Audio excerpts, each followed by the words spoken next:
শিক্ষার্থী বন্ধুরা কেমন আছো তোমরা? আশা করি সবাই বাড়িতে আছো, নিরাপদে আছো এবং সুস্থ আছো। হ্যাঁ, আমিও সুস্থ আছি, ভালো আছি। আমি অলোক চন্দ্র দাস, সহকারী শিক্ষক, সুলতানপুর উচ্চ বিদ্যালয়, রাজবাড়ী সদর রাজবাড়ী। তোমাদের সবাইকে আমার আজকের অনলাইন লাইভ ক্লাসে স্বাগত জানাচ্ছি এবং আহ্বান জানাচ্ছি আমার সাথে থাকার জন্য আমার ক্লাসের শেষ পর্যন্ত। আমি আজ নবম দশম শ্রেণীর ব্যবসায় উদ্যোগ বিষয়ে পাঠদান করব। নবম দশম শ্রেণীর যে সকল শিক্ষার্থী বন্ধুরা আছো, তোমরা অতি দ্রুত আমার সাথে যুক্ত হও তোমাদের বই, খাতা এবং কলম নিয়ে, এবং আমার এই ক্লাসটি বেশি বেশি করে শেয়ার করে দাও তোমাদের বন্ধুদের, যাতে তারাও অংশগ্রহণ করতে পারে। যারা তোমরা এখন অনলাইনে আছো তারা শেয়ার করো। আর যদি তোমাদের আমার ক্লাস সম্পর্কে কোনো প্রশ্ন থাকে, কোনো মতামত থাকে, তাহলে তোমরা লিখে জানাবে এবং কে কোথা থেকে অংশগ্রহণ করছো তোমাদের নাম এবং বিদ্যালয়ের নাম লিখবে। তো এই ফাঁকে যে কথাটি বলি, আমি তোমাদের বরাবরই বলে থাকি, বারবার সেই একই কথা বলি। সেটা হলো, যেহেতু করোনার কারণে আমাদের স্কুল বন্ধ, তাই অবশ্যই করোনা থেকে মুক্ত থাকার জন্য আমাদের কি করতে হবে? আমাদের স্বাস্থ্যবিধি মেনে চলতে হবে, সামাজিক দূরত্ব বজায় রেখে চলতে হবে, অপ্রয়োজনে বাড়ির বাইরে যাওয়া যাবে না, প্রয়োজনে গেলে অবশ্যই মাস্ক ব্যবহার করতে হবে এবং বাড়িতে এসে কমপক্ষে 20 সেকেন্ড সাবান দিয়ে হাত ধুতে হবে। এছাড়াও নিয়মিত সাবান দিয়ে হাত ধুতে হবে, যে কোনো সাবান দিয়ে, এবং খাবার আগে এবং পরে, টয়লেট থেকে বের হলে বা টয়লেটে গেলে অবশ্যই সাবান দিয়ে হাত ধুতে হবে। এবং যদি আমরা বিভিন্ন ব্যবহার্য দ্রব্য সামগ্রী যদি আমরা ধরি, স্পর্শ করি, যা অন্য মানুষে স্পর্শ করেছে, এই ধরনের জিনিসপত্র ধরার পর অবশ্যই সাবান দিয়ে হাত ধুতে হবে। এবং সেই সাথে তোমাদের যে নিত্যকর্ম, যেটা অবশ্যই পড়ালেখা চালিয়ে যেতে হবে, এবং এই পড়ালেখার যাতে কিছুটা সহায়তা হয় বা তোমাদের বুঝতে সমস্যা হয়, সেক্ষেত্রে যদি সহযোগিতা প্রয়োজন হয়, তার জন্য অবশ্যই আমাদের সাথে তোমাদের যুক্ত থাকতে হবে, নিয়মিত আমাদের ক্লাসগুলো তোমাদের দেখতে হবে। তো বন্ধুরা, আমি আজ তোমাদের দশম অধ্যায় থেকে পাঠদান করব। আমাদের এই অধ্যায়টা ছিল হলো আমাদের উদ্যোগ উন্নয়নে সহায়ক সেবা। উদ্যোগ উন্নয়নে, ব্যবসায়ের যে উদ্যোগ উন্নয়ন, এই ক্ষেত্রে আমাদের সহায়ক সেবা কি কি বা কোথা থেকে আসে, কারা কারা সহায়ক সেবা প্রদান করে, এই সম্পর্কে আমাদের এই বিষয়ে আমাদের এই অধ্যায়টা ছিল। তো গতদিন আমি একটা ক্লাস করেছি, তারই পরবর্তী অংশ আমরা বিভিন্ন ধরনের উদ্যোগ উন্নয়নে যে সহায়ক সেবাগুলো প্রতিষ্ঠানগুলো আছে, সেগুলো সম্পর্কে আমরা জেনেছি, তাদের তালিকা আমরা জেনেছি। আজ তার বিস্তারিত দেখব। তবে গতদিন আমি যেটা দেখেছি, বাংলাদেশ ক্ষুদ্র কুটির শিল্প সংস্থা, এটা সম্পর্কে আমরা জেনেছি। আজ তারপর থেকে আমরা জানবো Bangladesh development bank limited, BDBL, Bangladesh development bank limited.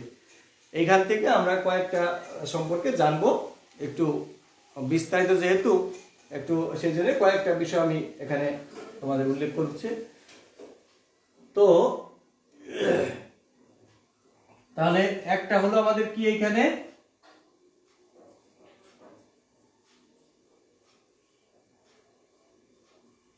Bangladesh development bank limited, এদের কাজ কি? অর্থাৎ এই ব্যাংকটা আমাদের বাংলাদেশের একটা রাষ্ট্রীয় মালিকানাধীন একটা ব্যাংক, সম্পূর্ণ রাষ্ট্রীয় মালিকানাধীন একটা ব্যাংক, বাণিজ্যিক ব্যাংক। তো এই ব্যাংকটা সাধারণত বাংলাদেশের শিল্প ঋণ সংস্থা, বাংলাদেশ শিল্প ব্যাংক এবং বাংলাদেশ শিল্প ঋণ সংস্থা, এই দুটি একত্রিত হয়ে 3রা জানুয়ারি 2010 সাল হতে এই বাংলাদেশ শিল্প bank, Bangladesh development bank limited নামে কার্যক্রম শুরু করে।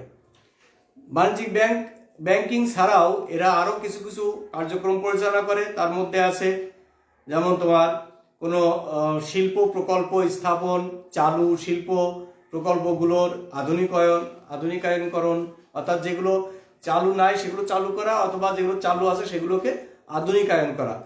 এছাড়া যন্ত্রপাতি পরিবর্তন ও সম্প্রসারণের জন্য এই উদ্যোক্তাদের ঋণ এবং পরামর্শ ও কৃষিভিত্তিক শিল্প পৃষ্ঠপোষকতা এরা করে থাকে। ঠিক আছে।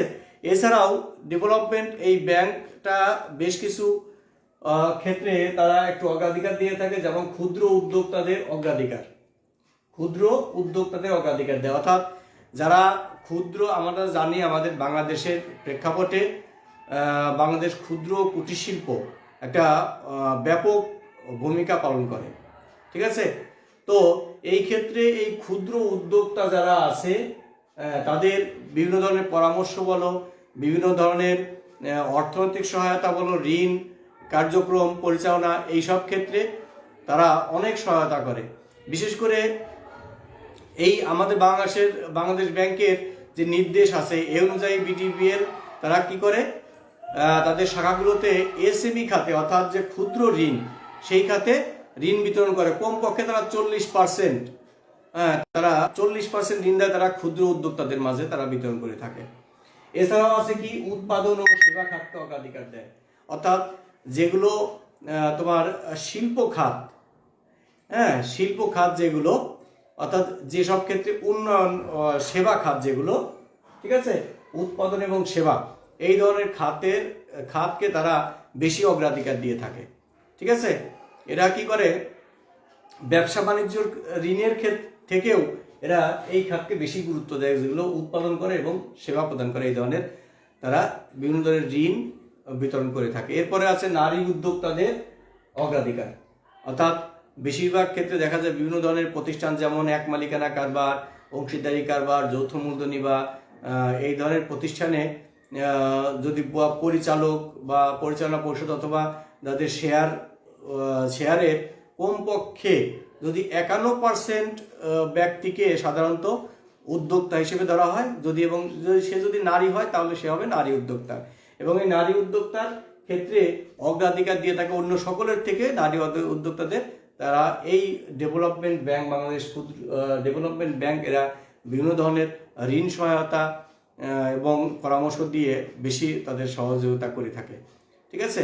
অর্থাৎ যেহেতু আমাদের বাংলাদেশে প্রায় 50% নারী, তাহলে আমাদের জনসংখ্যার অর্ধেক হলো নারী, সেখানে এই নারীদের বাদ দিয়ে বা পিছিয়ে রেখে কিন্তু কখনো দেশের উন্নয়ন সম্ভব না। এই জন্যে নারী উদ্যোক্তাদের ক্ষেত্রে পুরুষের চেয়ে নারীদের অগ্রাধিকার বেশি দিয়ে থাকে, ঠিক আছে। এক্ষেত্রে তারা কি করে, আমাদের নারী সমাজের নিষ্ঠা, আগ্রহ, উদ্ভাবন এবং শ্রম নিপুণতা এই সব কিছু বিবেচনা করে তারা ক্ষুদ্র মাঝারি যে নারী উদ্যোক্তা আছে তাদের সহায়তা দিয়ে থাকে।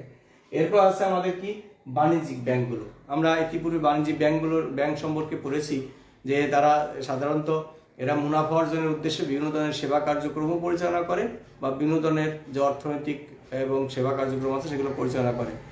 আমাদের রাষ্ট্রায়ত্ত যে 4টি ব্যাংক আছে, তোমার সোনালী, জনতা, অগ্রণী এবং রূপালী যে ব্যাংক আছে, এছাড়া বাংলাদেশ কৃষি ব্যাংক আছে, এরা সারা দেশে এদের বিভিন্ন ধরনের শাখা আছে।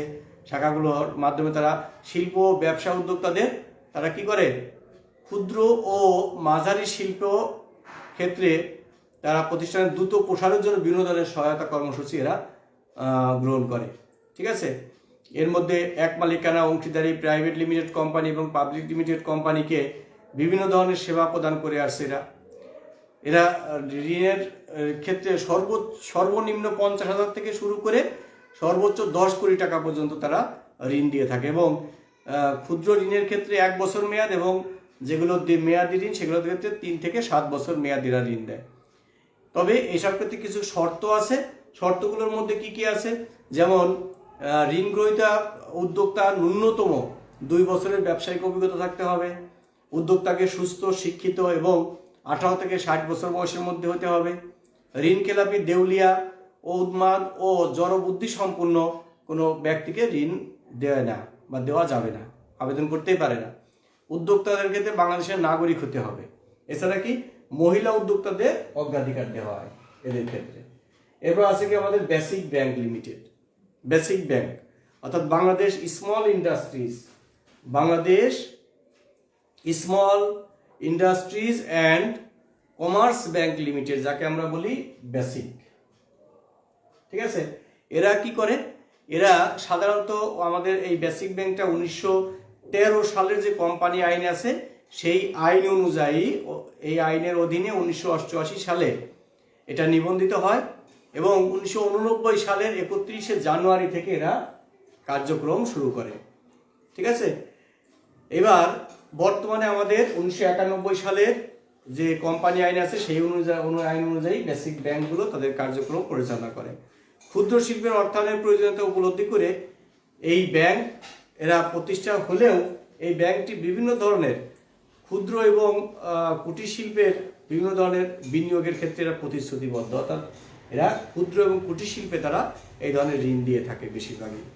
এছাড়া আছে যেমন তোমার তৈরি পোশাক, তারপরে তোমার কৃষিভিত্তিক যেমন পোলট্রি, প্রকৌশল, খাদ্য ও খাদ্য জাতীয় শিল্প, রাসায়নিক ওষুধ শিল্প, কাগজ, বোর্ড, প্রকাশনা, প্যাকেজিং, চামড়া, পাটজাত শিল্প, এই ধরনের ক্ষেত্রে এরা বেশি ক্ষেত্রে ঋণ দিয়ে থাকে বেসিক্যালি। এরপর আছে কি আমাদের বাংলাদেশ শিল্প কারিগরি সাহায্য কেন্দ্র, বিআইটি, বিটাক, যাকে বলে আমরা বিটাক, বাংলাদেশ শিল্প কারিগরি সাহায্য কেন্দ্র, বিটাক। ঠিক আছে, বাংলাদেশ শিল্প কারিগরি সাহায্য কেন্দ্র, Btrac, Bangladesh industrial technical assurance centre, Btrac. ঠিক আছে, এরা কি করে দেশের শিল্পায়ন ও অর্থনৈতিক পরিবর্তনের প্রক্রিয়ায় বিশেষ করে শিল্পক্ষেত্রে উৎপাদনশীলতা বৃদ্ধির লক্ষ্যে এটা প্রতিষ্ঠিত হয়।